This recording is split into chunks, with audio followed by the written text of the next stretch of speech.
வணக்கம் நண்பர்களே, வாழ்க வளமுடன். நான் தான் டாக்டர் பாலகிருஷ்ணன், கோவையில் இந்த பதிவு. அந்த ஜாதகத்தை எடுத்திங்கன்னா 12 கட்டங்கள் இருக்குங்க. அது எல்லாமே ஒரு மேஜிக் பாக்ஸுங்க. நானே நிறைய தடவை அதனுடைய அந்த சக்தியை நினச்சி, பிரம்மாண்டத்தை நினச்சி நிறைய பேர் நானே ஆச்சரியப்பட்டிருக்கேங்க. அது ஒரு மேஜிக் பாக்ஸுங்க. அதில் இல்லாத விஷயங்களே கிடையாது. இப்போ நம்ம ஃபைனான்ஸ் அப்படிங்கிறது ஒருத்தருடைய வாழ்க்கையில் ரொம்ப ரொம்ப முக்கியம். நிதி அப்படிங்கிறது ரொம்ப முக்கியம். அதாவது எல்லாத்துலேயுமே நஷ்டம் லாபம் எல்லாம், இன்பம் துன்பம் எல்லாருடைய வாழ்க்கையில் வரும். யாருக்கு வராமல் இருக்க போகிறது கிடையாது. வெற்றியை கண்டவன் தோல்வியும், தோல்வியை கண்டவன் வெற்றியும் மாறி மாறி வாழ்க்கையில் அமையும். ஆனால் எப்பவுமே அப்படியே இருந்துட்டா வாழ்க்கை என்னடா வாழ்க்கை நரகமாயிடும். சமீபத்தில் கூட ஒரு பேச்சாளர் மகாவிஷ்ணு பாவம் புண்ணியம் பேசிட்டு ஒரு பெரிய இஷ்யூவாக போயிடுச்சு. ஏங்க, எல்லாரும் தாயோட 10 மாதம் தான் பிறக்கிறோம். எல்லாருடைய ஜாதக கட்டம் 12 தான். அப்புறம் ஏங்க ஒருத்தர் அம்பானியா இருக்காரு, ஒருத்தர் அர்கானியா இருக்காங்க. என்ன காரணம்? ஏதோ சம்திங் இருக்கு. என்னுடைய வாழ்க்கையில் நடந்த ஒரு விஷயத்தை நான் சொல்றேன். நான் ஒரு துறையில் வேலை செஞ்சேன். 25 வருஷமா அதே வேலை தாங்க. அதே வேலை தான்.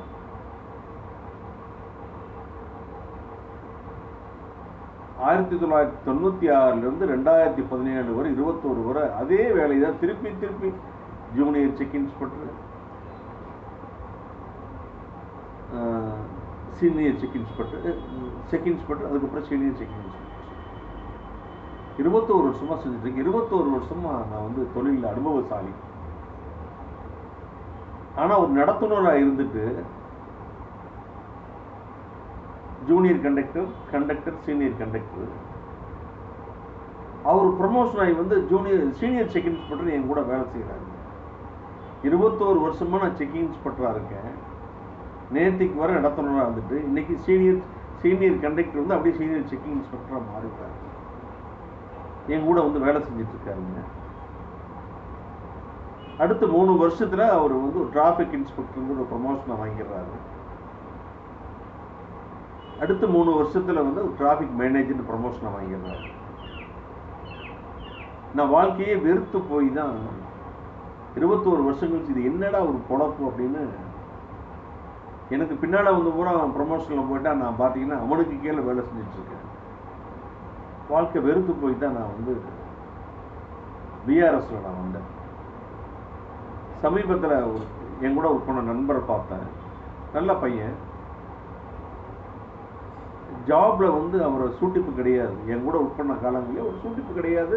ஒவ்வொருத்தரும் ஒவ்வொருடைய கேரக்டர், யாரையும் நான் குறை சொல்ல முடியாது. அவர் ஒரு 10 இயர்ஸ் இருக்கும். பார்க்குறேன், he was promoted as traffic manager. 10 வருஷத்தில் டிராஃபிக் மேனேஜர். நான் 21 வருஷம் இருந்து ஒரு டிராஃபிக் இன்ஸ்பெக்டருங்கிற அது கூட என்னால் வாங்க முடியல. இதுக்கு என்னன்னு சொல்லுவீங்க நீங்க? கர்மாவா, வினை பையனா? யோசனை பண்ணி பாருங்க நீங்க. எனக்கு அதெல்லாம் நம்பிக்கை இருக்குங்க. இது என்னுடைய வாழ்க்கையில் நடந்த விஷயங்கள். ஒரு ஹாரோஸ்கோப் எடுத்தீங்க அப்படின்னா நம்பித்தான் ஆக வேண்டியிருக்கு. 21 வருஷம் நான் அந்த வேலையை பார்த்துட்டு என்னால் ஒரு ப்ரொமோஷன் கூட வாங்க முடியல. 10 வருஷத்துல 3 ப்ரொமோஷன் வாங்கியாச்சு அப்படின்னா குவாலிஃபிகேஷனும் கிடையாது, என்னை விட குவாலிஃபைடும் கிடையாது. சொல்லுங்க, நீங்களே சொல்லுங்க, கர்மாவா இல்லையா? அதுக்கு நான் வருத்தப்படலை. இறைவன் கொடுப்பதை யாரும் தடுக்க முடியாது. ஏன்னா நம்பித்தான் தீரணும் அப்படிங்கிறதுக்காக நான் அந்த விஷயங்களை பதிவு பண்றேன். சரிங்க, சப்ஜெக்டுக்கு வரலாம். ஒரு ஜாதகத்தை எடுத்தீங்கன்னா லா அப்படின்னு போட்டிருக்கோம். அதுதான் 1வது வீடு. அதுலேருந்து வரிசையாக எண்ணிட்டு வந்தீங்கன்னா 1 2 3 4 5 6 7 8 9 10 ரைட் டைரக்ஷன் 4 7 10 1 4 7 10 வீடுகள் வந்து கேந்திரம்னு சொல்லுவாங்க. இந்த 4 வீட்லேயுமே பிளானட் ஒருத்தருக்கு இருந்தது அப்படின்னா எவ்வளோ ஒரு அப்சர்டில்ஸ் இருந்தாலும் வந்து ஓவர் கம் பண்ணி வந்துடுவாரு. ஃபைனான்சியலாகவும் பிரச்சனை இருக்காது, இருந்தாலும் அவர் வாழ்க்கையில் ஓவர் கம் பண்ணி மேலே வந்துடுவார் அப்படின்னு வந்து அர்த்தம். அதே இதில் பார்த்தீங்கன்னா ரைட் சைடில் 1 5 9ன்னு சொல்லுவோம். திரிகோணம் முதல்ல நான் சொன்னது லக்ஷ்மி ஸ்தானம், இது விஷ்ணு ஸ்தானம்னு சொல்லுவாங்க. இந்த 3லையும் பிளானட் இருந்தால் நிறைய பேருக்கு பார்த்தீங்க அப்படின்னா அதில் இந்த 4லையும் இல்லைன்னா கூட இந்த 3ல் இருந்தால் கூட நீங்கள் தப்பிச்சுட்டு வந்துடலாம். 9 அப்படிங்கிறது பாகியஸ்தானம். பாகியம்னா லைஃப்பை நம்ம என்ஜாய் பண்ணுறது. 5ங்கிறது பூர்வ புண்ணியம், லவ், அஃபெக்ஷன், லாட்டரி, அதிர்ஷ்டம் எல்லாமே. லக்னம்ங்கிறது தன்னை பற்றிய விஷயங்கள். இந்த 3லையுமே கிரகங்கள் இருந்தாங்கன்னா கேந்திரத்தில் இல்லைன்னா கூட திரிகோணத்தில் இருந்தால் கூட நீங்கள் லைஃப்பில் வந்து ஓவர் கம் பண்ணி நீங்கள் வந்துடலாம். சரியப்பா அந்த இந்த இதுலேயுமே 1 4 7 10 5 9 எங்கேயுமே பிளானட்ஸ் இல்லை.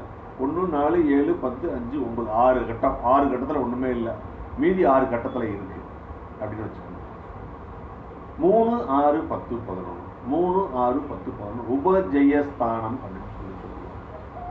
ஜெயம்னா வெற்றி, உபம்னா என்ன sub, assistant manager, deputy manager, sub ரிஜிஸ்ட்ரார்னு சொல்கிறோம்ல. வெற்றி அடைவதற்கு உண்டான சப்போர்ட்டிங் பாக்ஸஸ் உபஜெயஸ்தானம். 3 அப்படிங்கிறது வந்து லாங் டிஸ்டன்ஸ் ட்ராவலிங், அக்சசரிஸ், உடன்பிறந்தோர். 6 பார்த்தீங்கன்னா வேலை வாய்ப்புகள். 10 தொழில் ஸ்தானம். 11 லாபஸ்தானம். மேடம் ஜெயலலிதா அவர்களுக்கு 4லையுமே வந்து பிளானட்ஸ் இருக்கு. 91 96 சிஎம்மாக இருக்கிறாங்க. 96 பர்கூரில் ஒரு சீட் தான் வாங்குறாங்க. 2001 ஜெயிக்கிறாங்க. 2006 கலைஞர் 6 to 11, 11 to 16, 21 வரை அதிமுக ஆட்சி. அம்மா வந்து இடையில பாஸ் ஆயிடுறாங்க.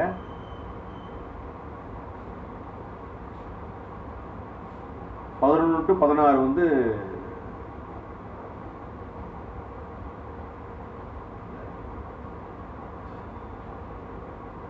ஒன்று டு 6, 6 to 11 வந்து டிஎம்கே பீரியடு. 11 to 16 அம்மா டிஎம். அந்த பீரியடில் தான் அம்மா வந்து செகண்ட் டேர்ம் தான் பாஸ் ஆகுறாங்க. செகண்ட் டேர்ம் 16 மறுபடியும் அவங்க 11 16 16 எலெக்ஷனில் ஜெயிச்சு வர்றாங்க. அம்மா 16 17 பாஸ் ஆகிடுறாங்க.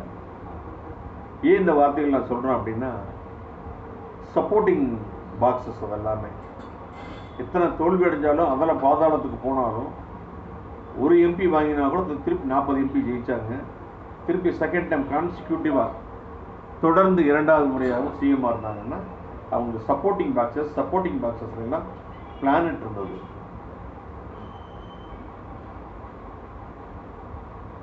அதனால தான் அவங்க வெற்றி அடைஞ்சாங்க. எனக்கு பார்த்தீங்கன்னா 1 4 7 இருக்கு பிளானட் இருக்கு, 10 கிடையாது. 1 5 இருக்கு, 9 கிடையாது. அதில் ஒரு 75%, இதில் ஒரு 60%. உபஜெய ஸ்தானத்தில் வந்து 3 இருக்கு. 6 10 11 பிளான் கிடையாது. இதில் ஒரு 25%, ஒரு 75%, ஒரு 30%, ஒரு 25% தான் என்னுடைய லைஃப்பில் வந்து இந்த இருக்கு. அதனால் இந்த சப்போர்ட்டிங் பாக்ஸஸ்ல எல்லாம் நல்ல பிளானட்ஸ் இருந்தது அப்படின்னா நீங்கள் எப்படி இருந்தாலும் ஓவர் கம் பண்ணி நீங்கள் வந்துடுவீங்க. அந்த 1 5 9 5 9 5 into 9 எவ்வளோங்க? 45. அப்போ வந்து நீங்கள் எல்லாமே ஃபெயிலியர் ஆனால் கூட கேந்திரத்தில் பிளானட்ஸ் இல்லைன்னா கூட 45 வயசுக்கு மேலே நீங்கள் வந்து 1 5 9 பிளானட் இருந்தாலும் 45 மேலே நீங்கள் லைஃப்பில் வந்து வெல் செட்டில் ஆகிடுவீங்க. வாழ்க்கைங்கிறது நம்பிக்கை தாங்க. நம்பிக்கை தான் வாழ்க்கை. நம்பிக்கையோடு நம்ம செயல்பட்டோம் அப்படின்னா நம்மளுடைய கிரகங்களும் நமக்கு சப்போர்ட் பண்ணும். இறை வழிபாடு, கிரகங்கள், இந்த கட்டங்கள், நம்முடைய தன்னம்பிக்கை எல்லாம் மூணும் ஒன்றா சேர்ந்தது அப்படின்னு நம்ம எங்கேயோ கொண்டு போய் விட்டுருவோம். நீங்கள் தெரிஞ்சோ தெரியாமலோ அறிஞ்சோ அறியாமலோ கிரகங்களுடைய தாக்கத்தில் தான் வந்து நீங்கள் வந்து வாழ்ந்து கொண்டிருக்கிறீர்கள். சரிங்களா? உங்களுக்கு ஜோதிட ஆலோசனைகள் தேவையாக இருந்தால் என்னுடைய கான்டாக்ட் நம்பர் 9952615649. என்னுடைய ஆஃபீஸ் வந்து கோயம்புத்தூரில் வந்து சிங்கானூர் பஸ் ஸ்டாண்டுக்கு முன்னால் இருக்குது. என்கிட்ட பேசிக் அஸ்ட்ராலஜி படிக்கலாம். ஏற்கனவே படிச்சிருந்தீங்கன்னா எனக்கு உயர்கல்வியை என் மூலம் நீங்கள் தொடரலாம். என் கூட லைஃப் நீங்கள் வந்து ட்ராவல் பண்ணிகிட்டே இருக்கலாம். சரிங்களா? மீண்டும் ஒரு நல்ல பதிவில் நான் சந்திக்கிறேன். உங்களிடம் வந்து விடைபெறுவது உங்கள் அன்பு நண்பன் பாலகிருஷ்ணன், கோவையிலிருந்து இந்த பதிவு.